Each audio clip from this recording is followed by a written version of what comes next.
falando sobre as leis de Newton, né? Nós definimos a primeira, a segunda, a terceira lei de Newton. Na aula de hoje, vamos dar continuidade e vamos falar sobre algumas forças que nós precisamos entender para dar continuidade no nosso curso.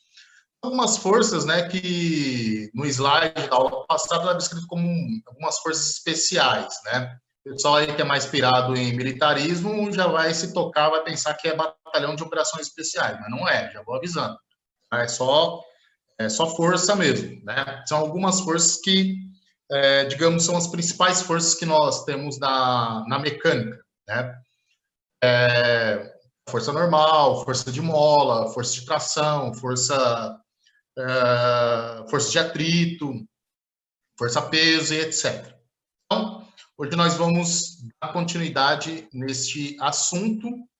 Nós vamos começar a aprofundar para posteriormente poder chegar na parte de trabalho e energia. Tá? Então, deixa eu carregar aqui.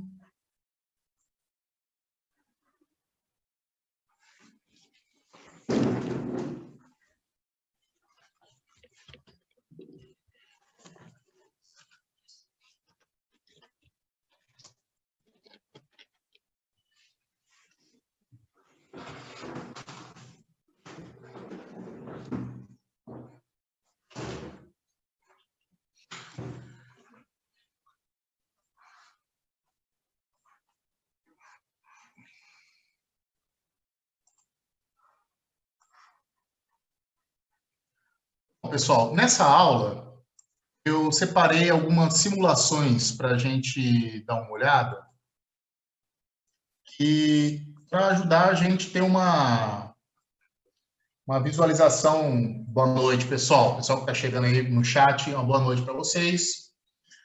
Na aula de hoje, nós vamos dar essa continuidade e nós vamos ver algumas simulaçõezinhas, porque como não estamos ao vivo, né?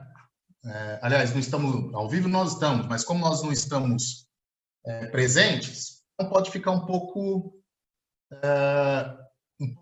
abstrato demais para a gente compreender a dinâmica dessas forças, tá? Antes de começar, eu quero falar um pouquinho sobre adição de vetores. Foi falado um pouquinho não, professor.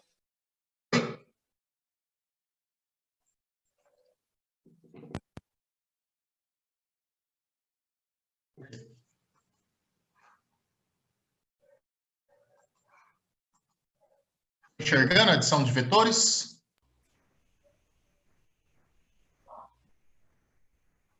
Show. Então, vamos lá. Então, aqui nós temos, né, nessa telinha aqui, vamos ver só para relembrar, né, a parte da combinação de vetores, né?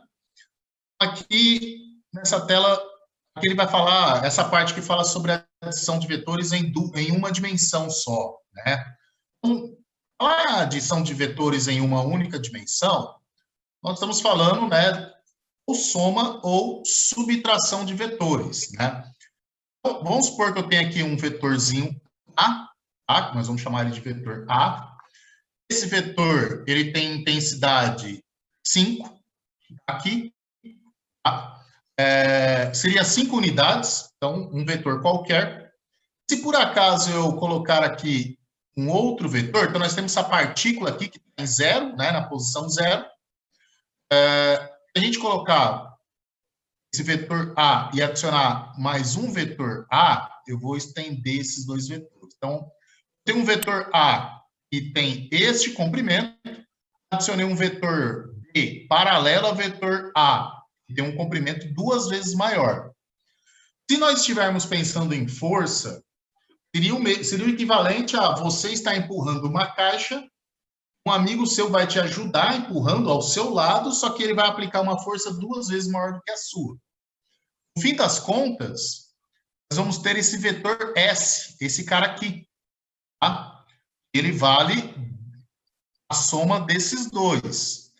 Se um deles vale 5, o outro 10, esse S aqui vai valer 5. Deixa eu ver aqui uma mensagem. Ó, Luiz, não esquece, hein, Luiz? Não é para esquecer, ó. Eduardo mandou recado aí.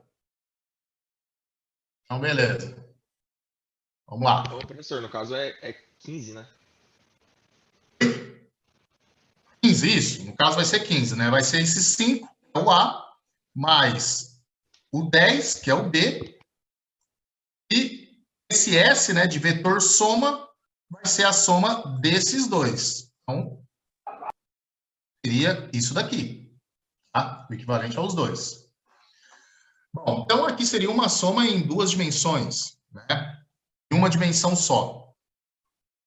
Tá? Agora, se eu tenho, por exemplo, um vetor A apontando, vamos colocar ele igual a 15. O vetor B, vamos deixar ele igual a 10. Então, se aqui eu tenho um vetor A apontando para cá, e vamos considerar ele sendo um vetor força. Eu tenho uma força com 15 unidades apontando para cá, uma outra força com 10 unidades no sentido oposto, ambas as forças estão sendo aplicadas no mesmo ponto, no mesmo objeto, só que o vetor A em um sentido, o vetor B no sentido oposto, a soma vai gerar este vetor aqui. Tá? Eu acho que isso aqui... Um seria negativo, né? Vai tirar do outro, não é? A gente pode até pensar como sendo um negativo, porque assim, no fim das contas, vai acabar sendo 5. Só que é o seguinte, o que vai determinar ele sendo negativo ou positivo vai ser o seu sistema de coordenadas. Tá? Por exemplo, se o A aqui está nesse sentido, nosso sistema de coordenadas aqui é uma reta, né, em X, então esse cara vai ser positivo, esse daqui vai ser negativo, aí sim seria um menos o outro. A soma vai ser com um vetor no sentido oposto. Aí faria essa subtração.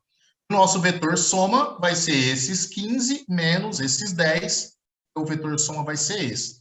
O que significa esse vetor soma? Significa que ele vai se mover, né? Como eu tenho duas forças competindo entre si, ele vai se mover na direção, isso com as forças na mesma direção, tá? Quer dizer, na mesma direção, estão sobre a mesma reta. Então, significa que este corpo aqui, ele vai se mover no sentido do vetor de maior intensidade, mas com uma intensidade que resulta da subtração desses 15 por esses 10. Agora, se nós temos um sistema em duas dimensões, então eu tenho x, y, se for em três dimensões, x, y e z, aí eu vou ter, né, e todo vetor vai ter uma componente em x e uma componente em y. Por exemplo, vou colocar esse cara aqui que vai ficar em x, em y. Igual a... Vamos colocar igual a 20. Aí eu vou colocar um segundo vetor aqui. Vamos colocar 10. Olha só, esses vetores, eles são perpendiculares. O vetor A, ele está totalmente em Y, o vetor B totalmente em X, então quer dizer que o vetor A não tem componente Y. Não tem componente X, esse cara não tem componente Y. Para determinar a soma deles vai dar esse cara aqui. Tá? Então, esse vetor aqui, ele vem da soma desses dois vetores. E quando nós vamos trabalhar em decomposição de vetores, a decomposição de vetores é isso, gente. Eu tenho o meu vetor, que é o resultado da soma de uma componente em Y, uma componente em X. Então, este cara aqui, algebricamente, como que eu vou obter o seu valor? Ele nada mais é do que está compondo um segmento, né, uma hipotenusa de um triângulo retângulo, onde este cateto é um vetor, este cateto é outro vetor, e eu vou utilizar Pitágoras, tá? O teorema de Pitágoras, para determinar a intensidade deste cara aqui. Tá? Isso vai valer para qualquer vetor que a gente vai trabalhar. Se eu não tenho este cara aqui, ó, à medida que eu vou diminuindo à medida que eu vou diminuindo uma das componentes, o meu vetor soma vai se aproximando cada vez mais da outra componente que está sobrando. Se ele vai se aproximando cada vez mais, até que praticamente eu não tenho esta componente, significa que este cara está completamente... que ele não vai deixar, porque ele ainda insiste em ter ele, mas se eu tirar esse vetor daqui, opa, ele tá seguindo. Esse seria a regra do paralelogramo? Exatamente. Aqui este programinha ele está usando a regra do paralelogramo para ajudar a compor os vetores. O vetor soma. Tá? Assim, se esse vetor soma ele vem da soma de A e B, então se ele está aqui na diagonal, é porque eu projetei este cara aqui, eu projetei este cara aqui em cima e acabei formando um retângulo e tracei esta diagonal. Então, o paralelogramo é exatamente isso. Tá? É eu fechar esse retângulo ou quadrado, se os outros vetores forem iguais. Tá? É exatamente isso. Beleza. Se eu tiver mais vetores, vamos colocar um vetor C na jogada. Espera aí, deixa eu arrumar isso daqui.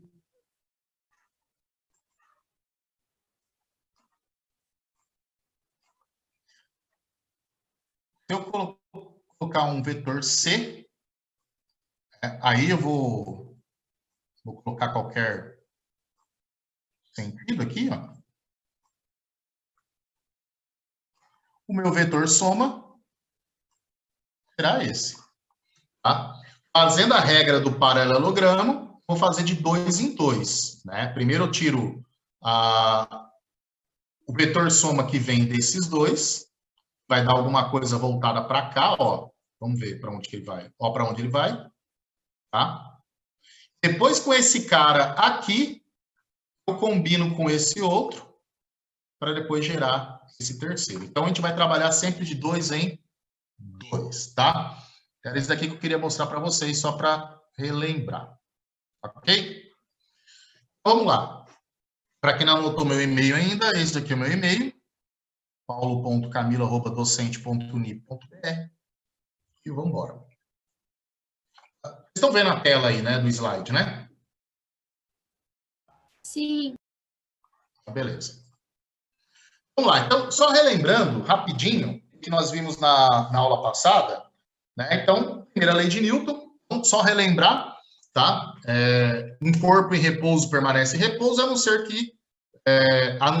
que uma força externa atua sobre ele.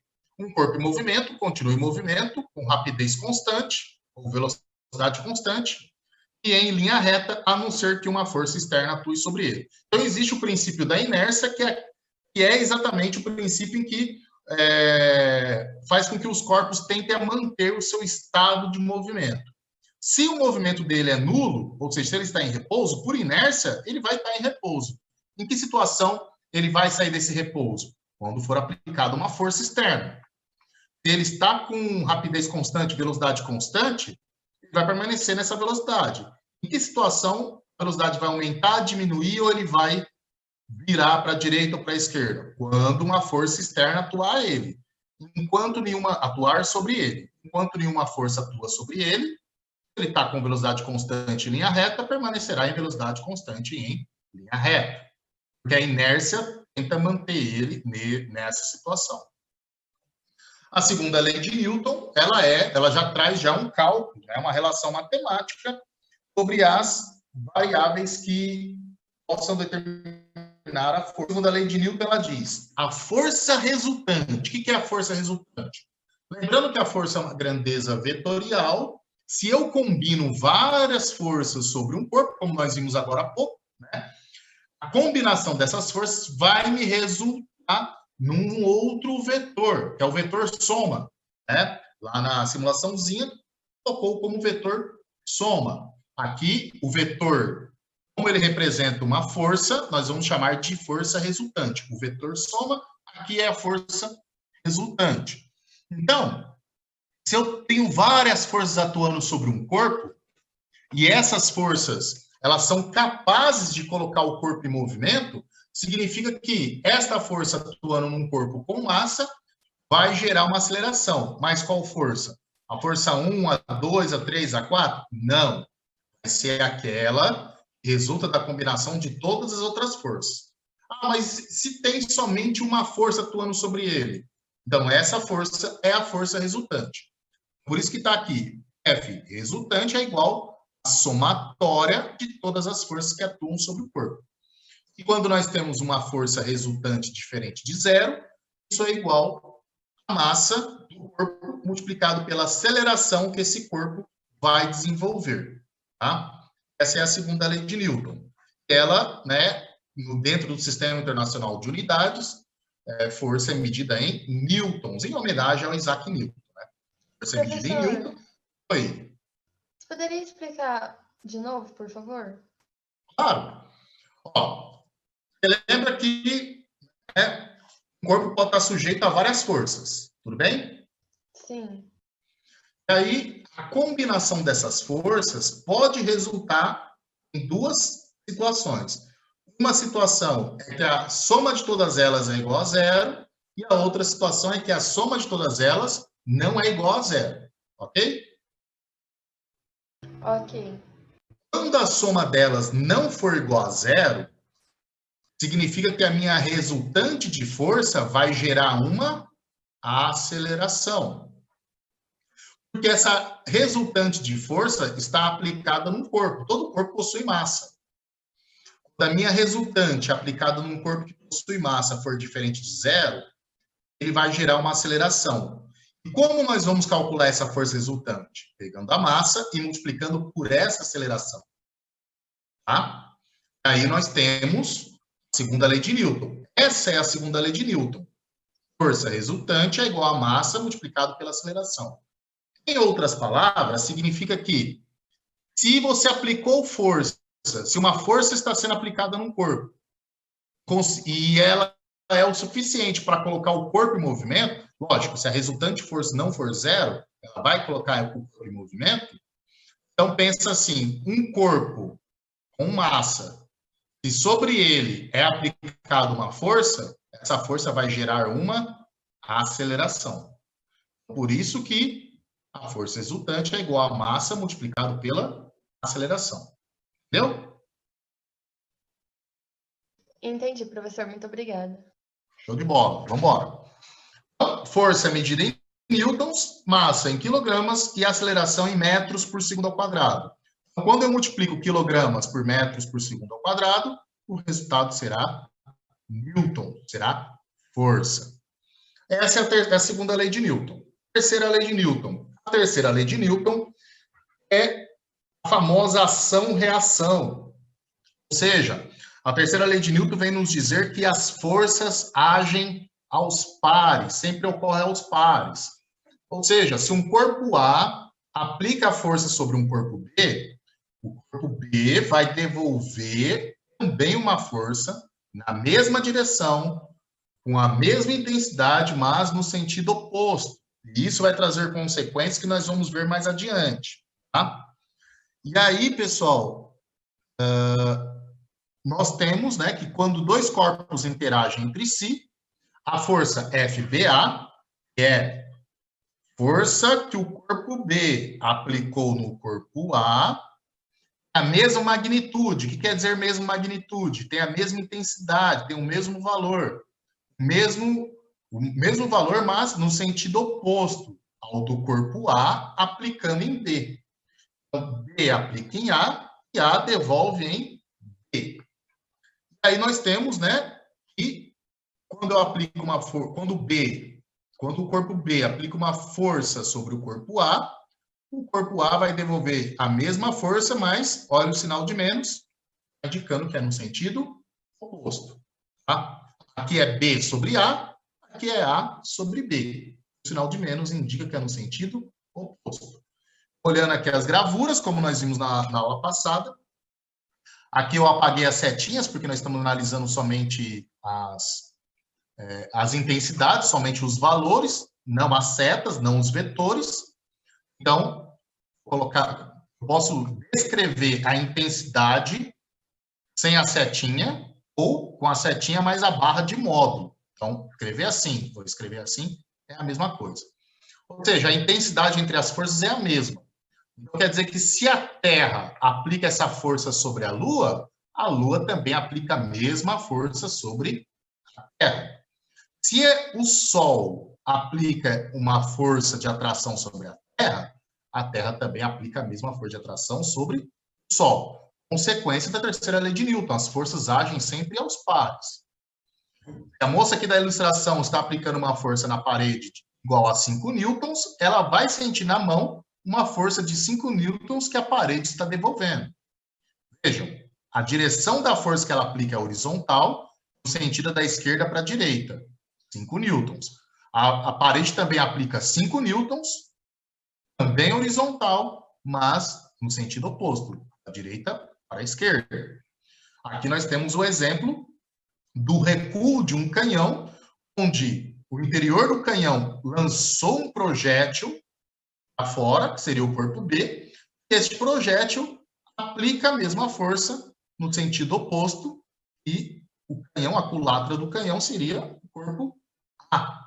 E aí ele se move também para trás, que é o mesmo, é o tal do tranco que nós sentimos quando disparamos uma arma de fogo, né? Aqui o colega aqui, ó, está fazendo uma flexão, está aproveitando a quarentena para entrar em forma, né? Assim como todo mundo, né? Aí ele aplica essa força no chão. Como o chão não vai se mover e ele não está fixo ao chão, então quem acaba se movendo é ele. Então, esse menos F, porque ele aplicou uma força no chão, mas o chão acabou devolvendo para cá e aí por isso que ele acaba se elevando, acaba subindo. Então, foi isso daqui que nós vimos na aula passada. Eu não lembro se a gente chegou a ver força-peso, mas a gente viu, então, está dentro dessa revisãozinha. O que seria força-peso? Nós temos um erro conceitual, né? Na verdade, a gente acaba falando errado. Quando a gente fala errado, a gente acaba pensando errado. Então, nós temos um erro conceitual com relação à força-peso. Muita gente acha que peso é massa, quando, na verdade, peso é uma força. Mas é uma confusão comum, porque no senso comum, todo mundo chama de... pega aquele peso ali, né? Porque ele vai fazer força para baixo. E as balanças, né, elas utilizam a força-peso para te informar o valor da sua massa. Aí nós acabamos confundindo peso com massa. O que é peso? Peso é uma força. E que força que é essa? É uma força de origem gravitacional. É exercida sobre um corpo, né? É um tipo especial de atração que o segundo corpo exerce sobre o primeiro. Faltou uma vírgula. Ou seja, é a Terra atraindo os corpos que estão na sua superfície. É a Terra atraindo a Lua, ou o Sol, ou os satélites. Tá? Só que aí, como estão próximos à superfície, aqueles que estão próximos à superfície, essa força gravitacional que entre os planetas, lá na aula do primeiro semestre, da parte histórica de física, mostrei qual é a formulazinha quando nós determinamos entre corpos celestes, tá? Mas nós que estamos próximos ao planeta Terra, né, a superfície terrestre, nós vamos calcular de uma maneira um pouco diferente. Mas a força-peso é de origem gravitacional, sempre apontando para baixo, de encontro ao corpo que está aplicando a força. O ato de cair, de um corpo cair, nada mais é do que você liberar para que a força gravitacional... Porque a força gravitacional sempre é exercida, mas quando você cai, na verdade, você está indo de encontro ao corpo que está aplicando a força sobre você. Tá? Desprezando os efeitos do ar, um corpo de massa m, em queda livre, submetido, portanto, a uma aceleração de módulo g, está sujeito à ação da força gravitacional da Terra, onde a relação entre a força e a aceleração corresponde a segunda lei de Newton. Gente, é a segunda lei de Newton expressa na atração gravitacional, tá? Se você aplica uma força num corpo com massa, esse corpo vai acelerar. A única diferença disso para a força gravitacional é que não há contato, porque a Terra aplica a força sobre os corpos e essa força vai gerar uma aceleração. Lógico que se houver uma outra força equilibrando a força gravitacional, por exemplo, vocês sentados em suas cadeiras, vocês não estão caindo porque a cadeira não deixa. Ela aplica uma outra força no sentido contrário. Tá? Eu vou falar quem que é essa força. Mas para todos os corpos em queda livre, nós temos a aplicação da segunda lei de Newton nua e crua. Tá? A única diferença é que a força em questão é chamada de peso e a aceleração é uma aceleração que todos os corpos possuem. Nós chamamos de G, né? A aceleração gravitacional. Então, olha só, é a segunda lei de Newton escrita aqui. Ao invés de F, eu coloquei P de peso, eu coloquei G, que tem um valor conhecido. E próximo à superfície terrestre, em média, possui este valor, 9,81 metros por segundo ao quadrado. Por que em média?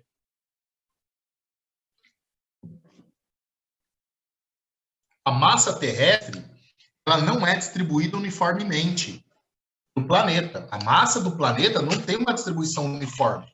Não é uma esfera perfeita. Então, isso significa que em alguns pontos do planeta, a força gravitacional é maior, em outros pontos, a força gravitacional é menor. Onde ela costuma ser maior? Próximo aos polos. A aceleração gravitacional próximo aos polos é maior do que 9,81. Esse valor aqui é uma média de todo o planeta. Onde a força gravitacional ela é menor? Próximo ao Equador.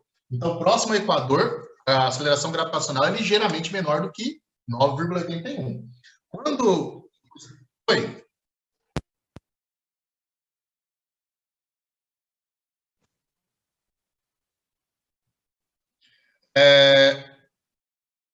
Sim, demoraria mais porque a aceleração ela vai ligeiramente menor. Só que esse menos demorado vai ser em torno assim, de milésimos de segundos. Tá? Agora, quando nós estamos falando em situações como, por exemplo, tentar mandar um foguete para fora do espaço, isso daqui se traduz em combustível. Quanto menor a atração, menos combustível você gasta. E aí acaba ficando mais barato. Mas, assim, o seu raciocínio está correto. Só que o tempo é muito... A diferença de tempo é extremamente pequena. Tá? O professor... Só teve uma pergunta, não sei se é você. Professor, a gravidade só vai ser arredondada para 10 quando der no exercício? Depende, porque normalmente, o que o exercício fala? Como esse G é uma constante, então os exercícios eles vão dar o valor de G. É que normalmente, no ensino médio, a gente coloca G sendo igual a 10, porque no ensino médio, os estudantes eles são desestimulados a usarem calculadora. Coloca 10 para facilitar o cálculo. Mas como vocês vão utilizar calculadora, então normalmente os exercícios aqui a gente não vai aproximar para 10, nós vamos deixar 9,81. Tá? Qual é a pergunta? O professor, que nem ele falou, né, que ele demora mais para cair aqui do que na Antártica. E a gente tá falando força e aceleração. E, tipo, ele demora mais para cair lá porque ele vai perdendo a velocidade e perde a força. Só que ele caindo aqui, ele pode até demorar, mas ele vai ter mais força e mais aceleração, no caso, né? Não, seria assim, ó. Que é o seguinte, uma aceleração menor significa que você vai um aumento de velocidade menor do que um outro corpo. Por exemplo, vamos supor que tem duas acelerações, uma de 10 metros por segundo ao quadrado, outra de 5 metros por segundo ao quadrado. Significa que a de 10 metros por segundo ao quadrado significa que a cada segundo a velocidade aumenta de 10 em 10. Passou 1 segundo é 10, 2 segundos é 20, 3 segundos é 30, e assim por diante. O outro que é menor, ele vai ter um aumento da velocidade, mas numa proporção menor. Então, passou 1 segundo é 5, passou 2 segundos é 10, passou 3 segundos é 15. A força gravitacional ela continua sendo a mesma no local em que você está. A aceleração gravitacional continua a mesma. Que durante a queda, no exemplo do colega, durante a queda, ele está entendendo que ele vai demorar para ficar mais rápido comparando onde nós estamos. Mas esse demorar mais é coisa assim de milésimos de segundo, a gente nem percebe, tá? Mas a força continua sendo a mesma, ela não vai mudar, ok?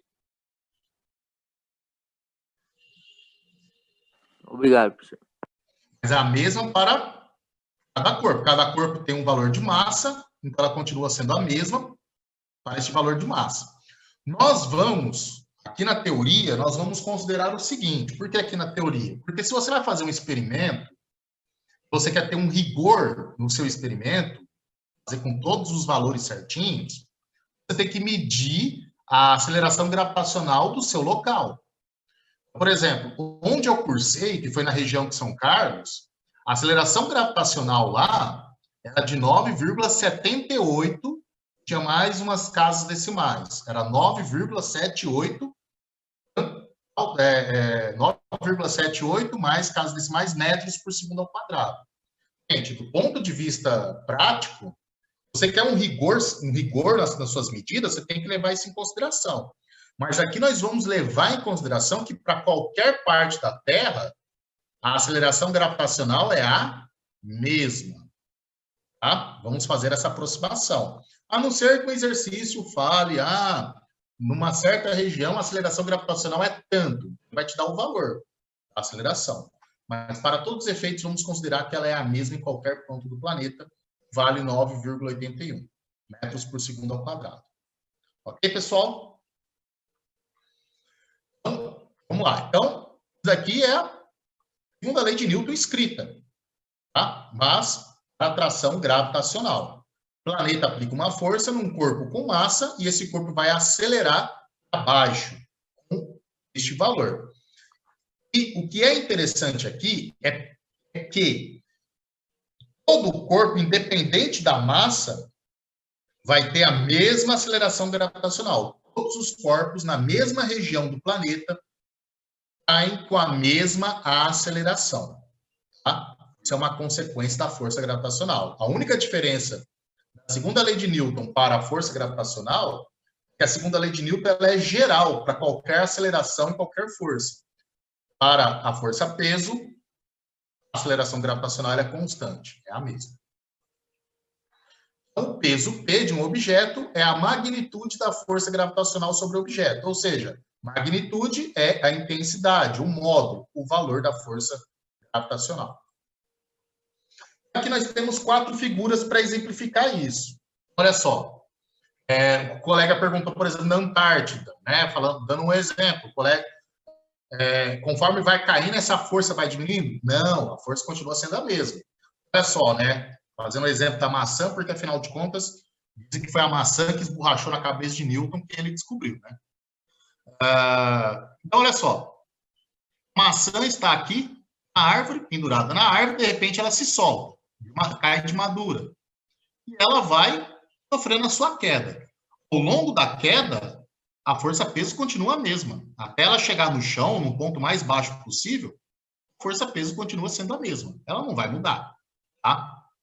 E de acordo com a terceira lei de Newton, as consequências da terceira lei de Newton, olhando aqui para o segundo desenho aqui, quadrante superior direito. Da mesma maneira que essa maçã ela cai atraída pelo planeta, ela também atrai o planeta no sentido oposto. Isso que aqui é menos peso. Tá? Porque se eu estou considerando que esse sentido é o positivo, o sentido oposto é o negativo. Então, a minha árvore, dessa árvore aqui, dessa macieira, a maçã cai, ela vai de encontro à Terra, mas ela também atrai a Terra do seu encontro. A única diferença é que a força com que como as forças são iguais, só que é muito mais fácil mover uma maçã do que mover um planeta. Mas essas duas forças, elas existem. Terceira lei de Newton. Olha só, como eu tenho uma distribuição de massa ao longo de todo o planeta, então em qualquer ponto, aqui eu tenho 3 situações diferentes, tá? Tenho este cara aqui, nesta região, vamos supor que está aqui na América, uma praia aqui na América, ele vai ser atraído da Terra. E detalhe, pessoal, essa atração a gente considera que é para baixo, sempre apontando para baixo, na nossa perspectiva. Se você observa fora do planeta, este para baixo, para nós, em direção ao centro do planeta. Tá? Porque o planeta ele tem um formato que nós chamamos de geóide, ele não é esférico, ele é um geóide. Ele mais parece uma uva passa porque ele tem os seus relevos, né? Cadeias de montanhas, depressões e etc.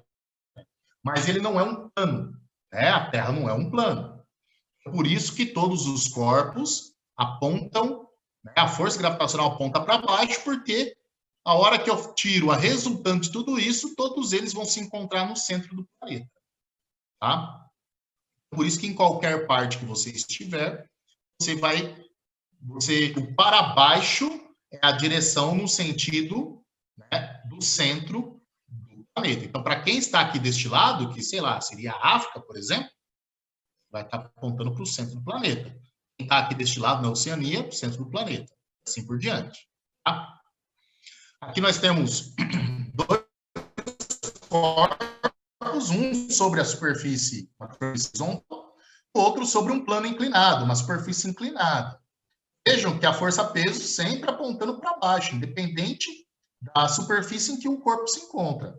Sempre apontando para baixo. Este apontar para baixo, quando você sai da uma perspectiva que você consegue observar o planeta, este apontar para baixo na direção do centro do planeta Terra. Tá? Que nem está aqui neste maçãzinha aqui. Okay? Vamos lá, agora vamos para a força normal.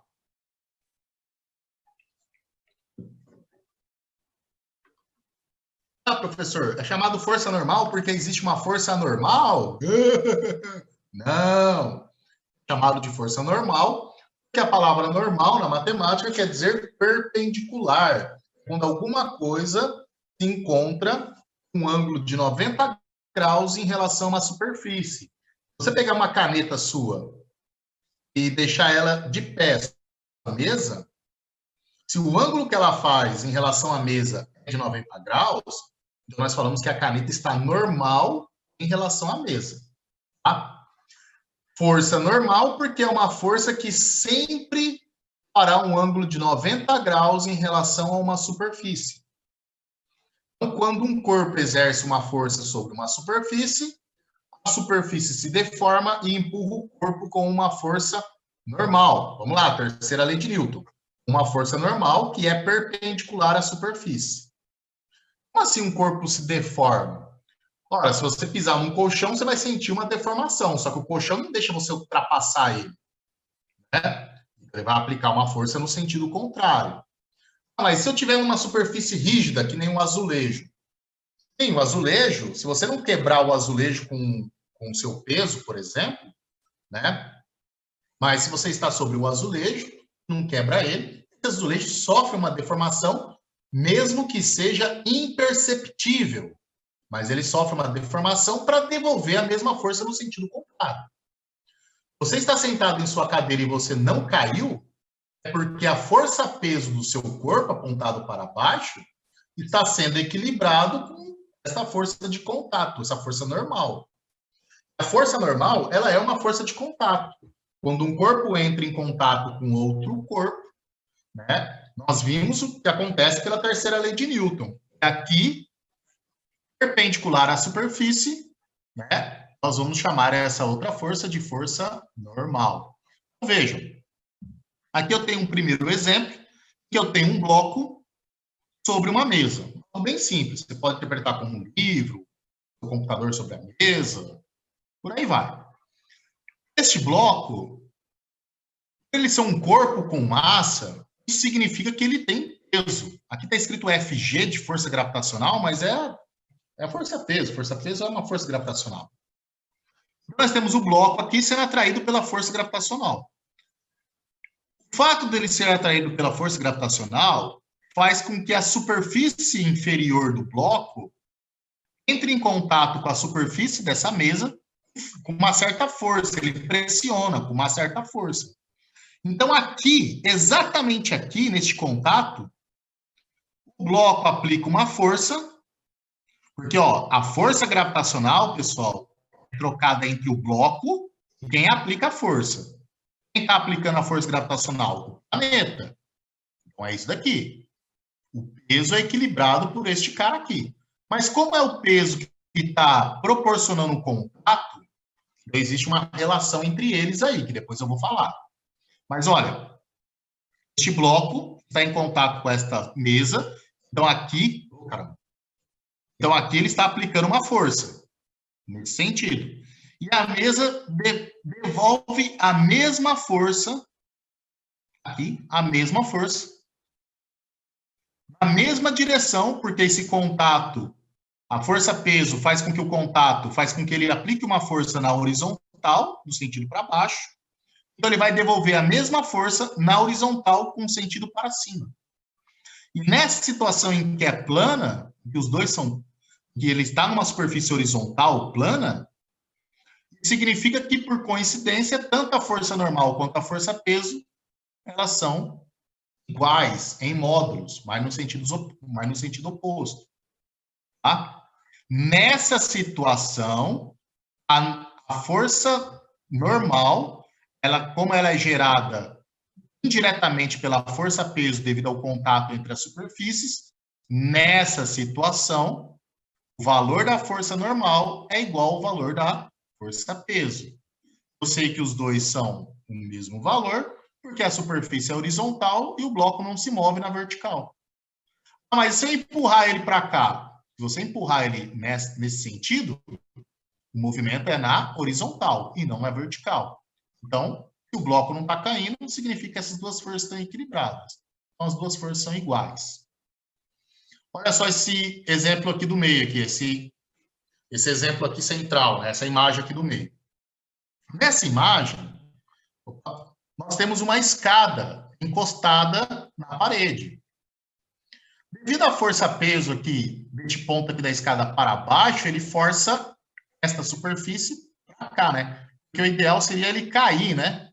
Se não tivesse parede aqui, ele ia cair como se fosse uma semi-rotação aqui, né? Aqui seria como se fosse um eixo, né? E aqui seria uma semi-rotação. Então, aqui, neste ponto de contato, ele está aplicando uma força nesse sentido. A escada aplica uma força nesse sentido. Como a parede não cede a essa força, ela não vai romper com essa força, ela vai se manter íntegra, ela vai equilibrar essa força com uma força no sentido contrário. E como essa parede está na vertical, 90 graus em relação à vertical é um sentido horizontal. Lembre-se, força normal, perpendicular à superfície. Então, essa força ela tem que estar perpendicular, tem que fazer um ângulo de 90 graus em relação a essa superfície. Isso fica evidente, né? Fica mais evidente quando eu olho um plano inclinado. Olha só, neste plano inclinado, a superfície de contato está na diagonal. A superfície de contato está na diagonal, o ângulo de 90 graus não vai ser na vertical, nem na horizontal. Vai ser esse cara aqui, ó. Esse cara faz o ângulo de 90 graus com essa superfície. Então, a força normal, que aqui ele chamou de N, né? Alguns livros, ao invés de colocar Fn, coloca só N, tá? É força normal. Aqui, pessoal, entre outras palavras, a força normal vai dizer para mim qual é a intensidade do contato entre as superfícies. Olha só, nessa situação, o contato entre a superfície aqui, entre o bloco e a mesa, é um contato máximo que eu posso ter. No plano inclinado, este contato enfraquece. Tanto é que é muito fácil esse bloco deslizar por aqui. Tá? Outra coisa, na primeira Professor. situação, não. Diga. E se eu trabalhasse com atrito num plano inclinado, eu precisaria calcular, no caso, um módulo e a direção? Qual é o seu nome? Wiglisson. Wiglisson. Ih, Ó. Ih. Bom, enfim, respondendo a sua pergunta. Tá? Veja, essa pergunta sua, vamos guardar ela, porque a hora que entrar em atrito, eu vou abordar ela. A gente vai ver um plano inclinado, beleza? Beleza. Aqui é só para a gente entender a natureza, como que atua a força normal. Porque antes de falar de atrito, nós precisamos compreender a força normal, porque o atrito nós vamos calcular através da força normal. Tá? Aí, logo mais adiante, a gente vai... Guarda a sua dúvida, que mais adiante eu vou precisar dela para a gente tocar essa parte da matéria. Senhor, Professor, pode falar. um colega meu bateu uma empilhadeira numa parede lá da usina. Eu queria saber se a força é aplicada, é a mesma força. É, né? Olha, a questão é o seguinte: se a força que a empilhadeira bateu na parede, a parede devolveu para a empilhadeira. Sim. A diferença qual que é? É que a estrutura da parede não foi o suficiente para aguentar essa força. E a deformação foi além. Tá? Entendi, professor. Obrigado, hein? Então, assim, ela devolve a força, só que nesse caso aqui ela não tem resistência suficiente para suportar a força que ela está recebendo. Ela vai acabar cedendo. Tá? Bom, então, vamos lá. Então, aqui nesse caso, pessoal, dá para entender que nesses dois exemplos do bloco, no plano inclinado, a superfície de contato, o contato entre essas duas superfícies, ela não tem a mesma intensidade do que o contato entre essas duas. Ou seja, aqui a força normal, supondo que os blocos sejam os mesmos, mas em situações diferentes, significa que a força normal aqui ela é menor do que a força normal aqui. Tá? Outra coisa, observem que a força-peso não está alinhado com a força normal. Por quê? Porque a força-peso sempre vai apontar para baixo, mas a força normal sempre será perpendicular em relação às superfícies. Então, se as duas não estão alinhadas, isso significa que a força-peso, ela em si não está gerando a força normal. Mas como a força-peso está promovendo o contato, mais adiante nós vamos ver que não é a força-peso, mas uma componente da força-peso. Tá? Depois nós vamos pegar essa força-peso, nós vamos conseguir lembrar ela em outras duas componentes, mas isso vai ficar mais adiante. Professor, Diga. no caso aí, essa força normal é diferente da força-peso, né? Sim, sim. É diferente. Na verdade, a força-peso e a força normal, elas são diferentes, têm origens diferentes. Mas, nessa primeira situação, coincide a normal ser igual à força-peso. Tá?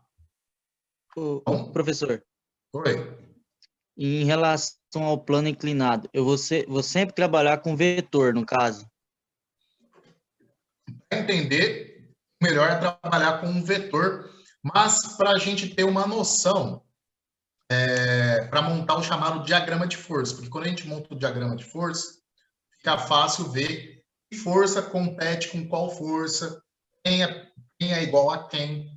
Tá? A gente vai ver um plano inclinado, eu acho que hoje não vai dar tempo. Se não der tempo hoje, vai ficar para a próxima aula. Aí a gente vai o plano inclinado força por força, tá? Aí eu vou abordar sobre o atrito que um outro colega perguntou também. Bom, então, pessoal, disso que se trata a força normal. Ela vai me dizer qual é o contato, né? Qual é a intensidade de contato entre duas superfícies. Então, aqui neste caso aqui, para este bloco, eu tenho um contato bem mais intenso do que neste caso aqui. Alguém ia perguntar? Eu, professor. Pois não.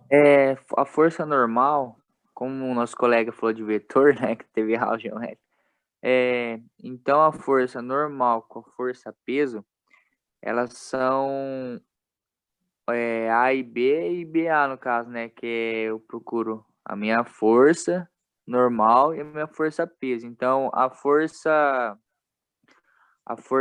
peso, ela seria menos no caso, né, porque a minha direção, não, no caso a força normal seria menos, né? Porque ela é a mesma consistência, segue mesma direção, só que a No minha primeiro força normal exemplo. seria menos. A mesma direção no primeiro exemplo. Isso. Ó, quem vai ser positivo e quem vai ser negativo, você que vai decidir. Como assim? Se você está considerando que a força peso ela é positiva, então tudo que está contrário a ela vai ser Vai ser negativo. negativo. Entendeu? Mas, Entendi. normalmente, nós vamos sempre considerar que aquele que aponta para cima vai ser o positivo. Tá? Por quê? Por tradição, tem que trabalhar com plano cartesiano. Tá? Mas, ó, veja que esse exemplo que você colocou se aplica só à primeira situação. Nessa situação Isso. que ela não se aplica. É, Porque os dois não estão na mesma direção. Tá? Show. Aí seria Vamos lá. perpendicular ou não? Né? Olha, normal perpendicular à superfície, mas aqui não é nem perpendicular, porque não faz 90 graus, mas também não são paralelos ou antiparalelos. Você não estão na mesma reta. Tá? Entendi. Obrigado. Vamos lá.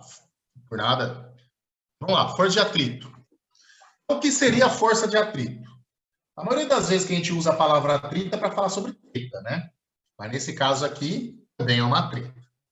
Então, a força de atrito é uma força que é aquela força que faz com que o senso comum não entenda as leis de Newton. Como assim? Por exemplo, a primeira lei de Newton, ela diz que um corpo está em movimento com velocidade constante, em linha reta, né, movimento retilíneo uniforme, significa que ele vai permanecer nessa condição. Mas nós sabemos que qualquer corpo se movendo no plano horizontal vai parar um determinado momento. Vai parar porque existe o atrito do ar, o atrito do contato entre as superfícies.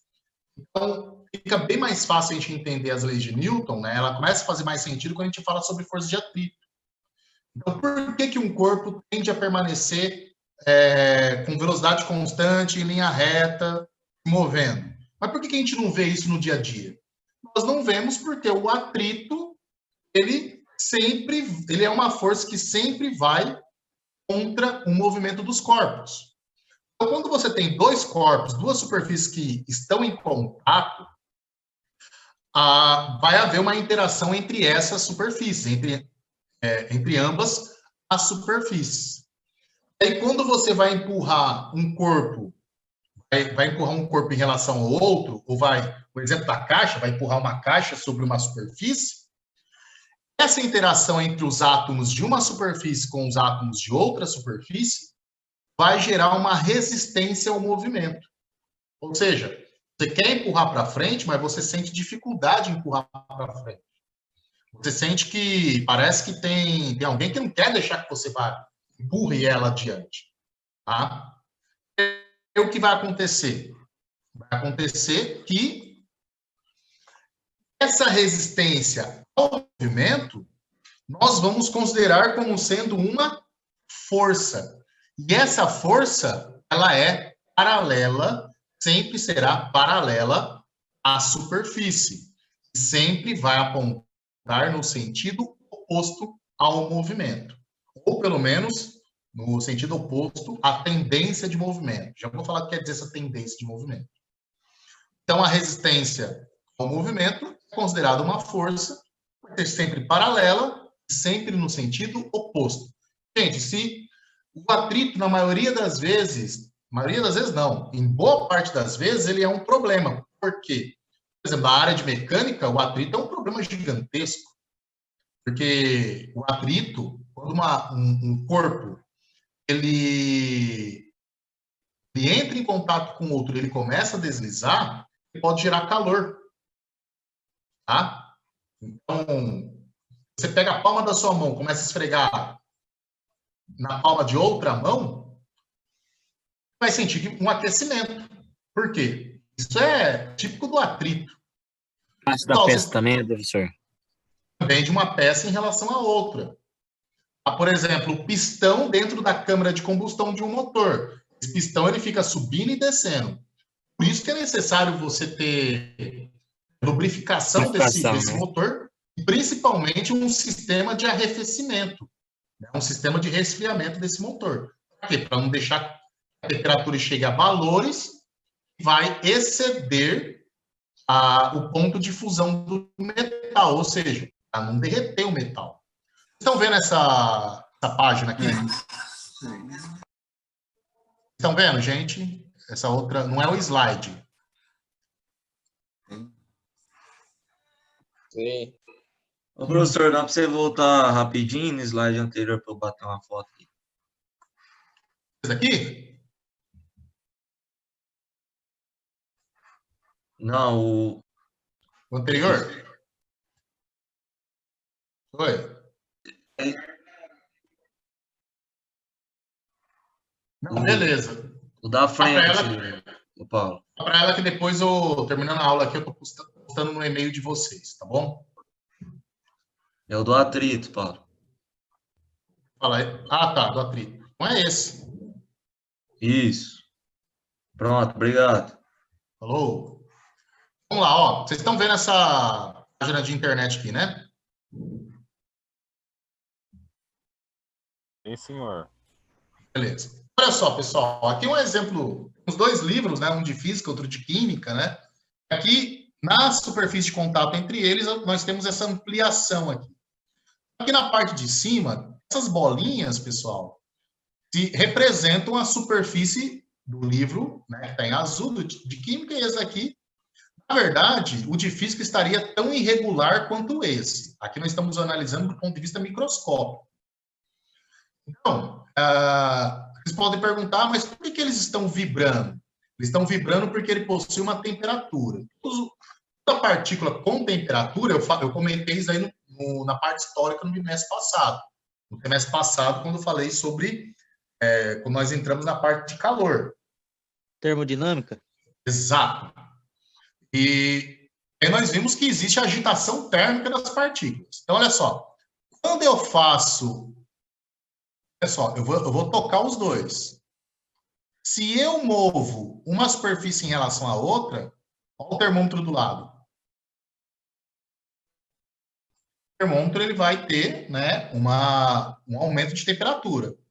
Se eu continuo esfregando, olha a temperatura que vai acontecendo. Até que, olha a agitação térmica das partículas. A hora que eu afasto, elas vão esfriando. Eu posso aquecer até que chegar um momento que, digamos, danificou as superfícies, tá? Fundiu. Ou fundiu. Se for metal, fundiu. Inclusive, gente... Queimou a junta do cabeçote. Fundiu o motor.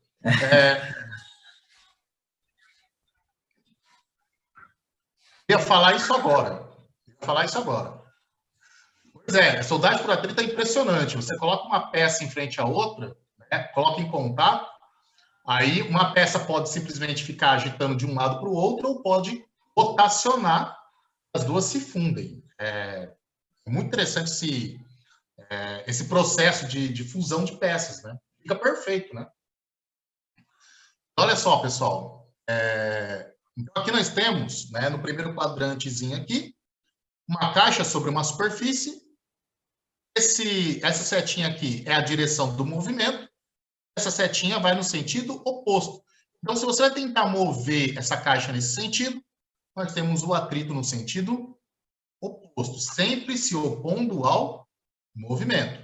E aí, nesses exemplos, nós vimos que o atrito ele é um problema gigantesco.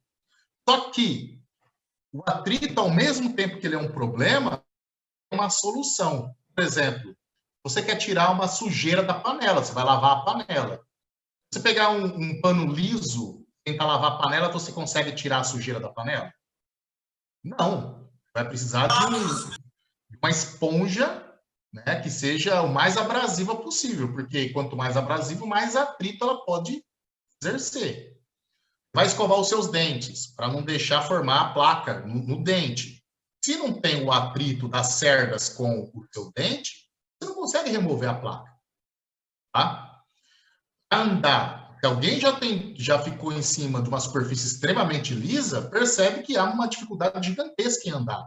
Porque nós precisamos do atrito para nos lançar adiante, para dar um passo à frente. Né? Olha só, essa força ela se dá porque, vamos dar uma olhada nesse desenho aqui, inferior à esquerda. Olha só, tem uma superfície aqui, tem uma superfície abaixo. Aqui uma ampliação. Pessoal, por mais lisa que uma superfície possa ser, por mais lisa que ela possa ser, se a gente olhar no ponto de vista microscópico, ela vai ter irregularidades. E essas irregularidades entre as superfícies funcionam como se fosse um encaixe. E a hora que você vai tentar mover um corpo em relação a uma superfície, o que vai acontecer? Esses encaixes vão tentar bloquear o movimento. Ao bloquear esse movimento, vai gerar dificuldade para se movimentar. Ou, simplesmente, você aplica uma força, encaixou tão bem que você não consegue mover o corpo.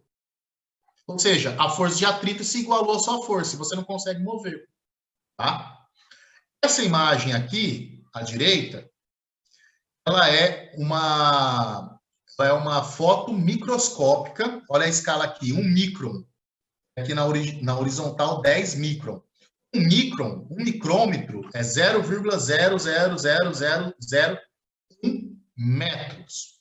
Então, é 1 vezes 10 a menos 6 metros.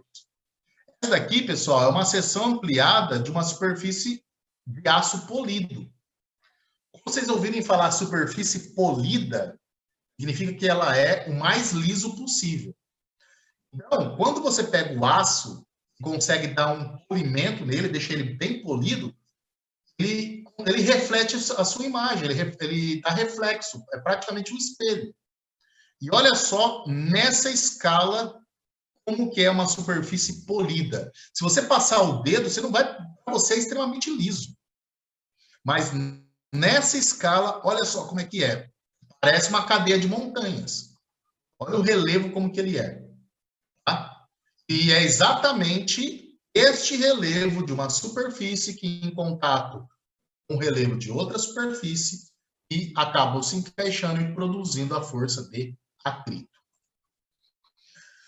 E aí nós temos algumas propriedades da força de atrito. Eu vou abordar essas propriedades, pessoal, porque já falta 9 minutos para acabar a aula. Vou abordar essas propriedades e aí na próxima aula nós damos continuidade. Tá? Doutor, Oi.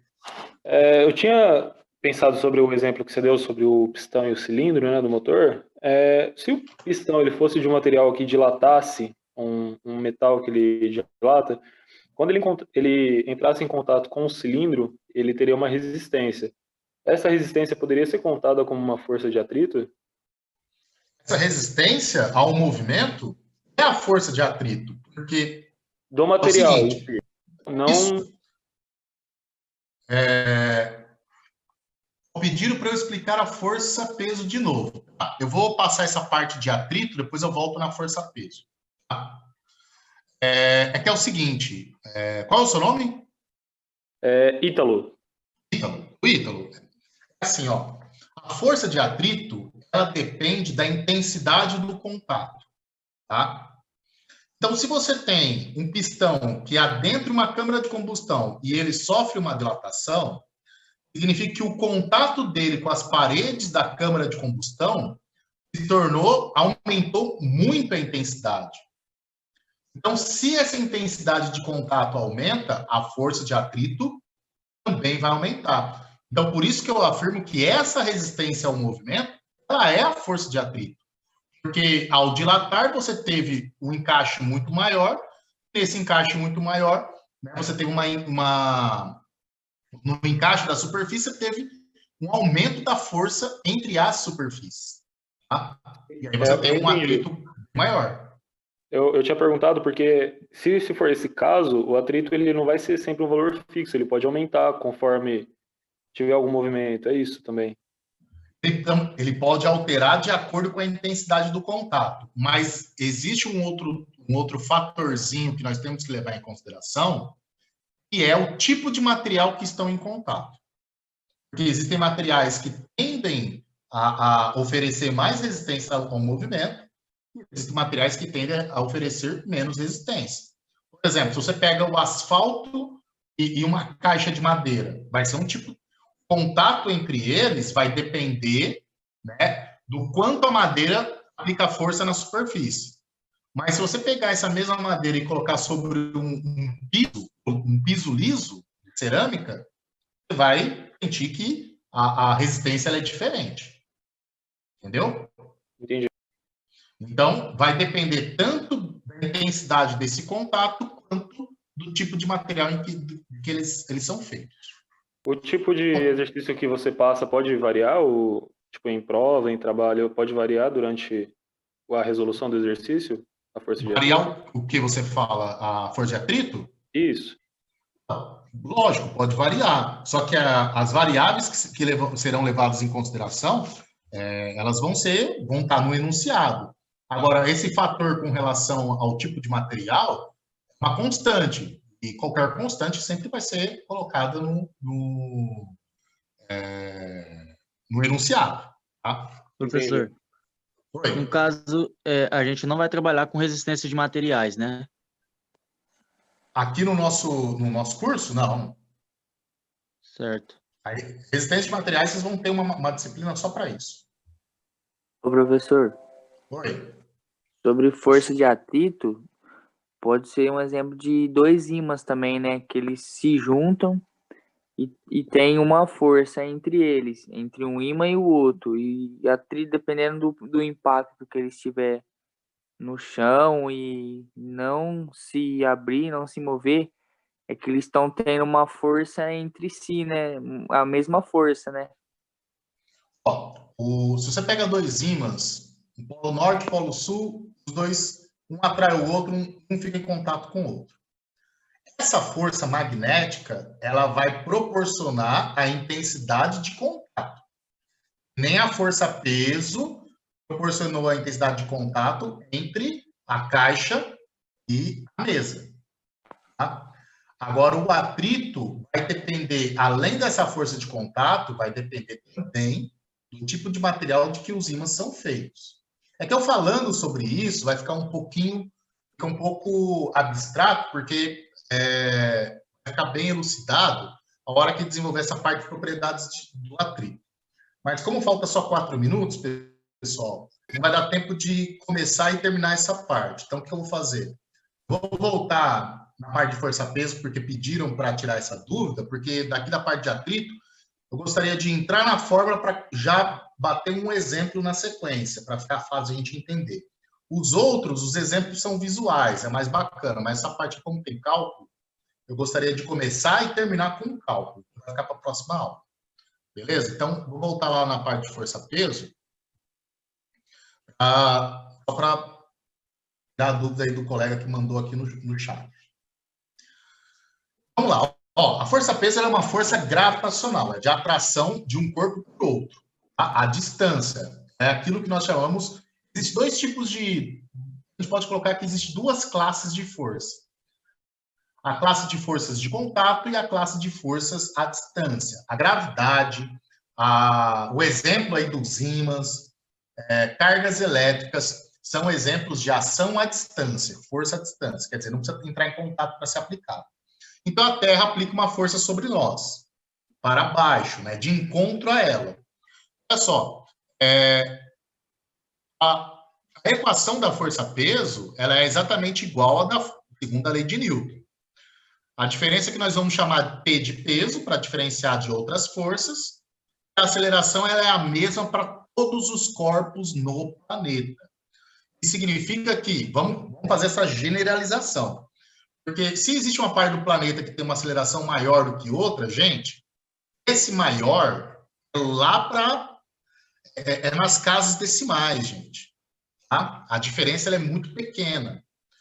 Ela faz muita diferença, como eu falei, em situações mais extremas, como o lançamento de um foguete. Mas nas situações cotidianas, a diferença dela é desprezível. Então, para todos os casos, vamos considerar que em qualquer parte do planeta, todos os corpos, quando caem com esta aceleração. Eles vão cair juntos. Tá? Eles vão cair juntos. Mas, como você tem a questão do atrito, um corpo pode ser freado com atrito com ar, pode ser mais freado do que o outro. Aí tem essas diferenças. Mas, enfim, todos os corpos vão cair e desenvolver na mesma velocidade por causa da força, a aceleração gravitacional. Tá? Então, o que é a força-peso? Força-peso é o valor da força gravitacional. É o valor da força, no nosso caso, é o valor da força com que a Terra puxa cada corpo ao seu encontro. E ir ao encontro da Terra é cair no chão. O cair no chão, na verdade, você está indo de encontro à Terra. Você deixou a gravidade vencer você. Então, quando a gente cai, na verdade é isso. É a gravidade, né? É a força-peso sobrepondo a nossa força que a gente tenta fazer para nos manter em pé. Então, olha só, eu tenho essa árvore, e nessa árvore nós temos as maçãs vão cair. Então, por que elas estão caindo? Porque existe uma força que vai elas para baixo. Mas elas caem porque todo o corpo tem força-peso sendo aplicada.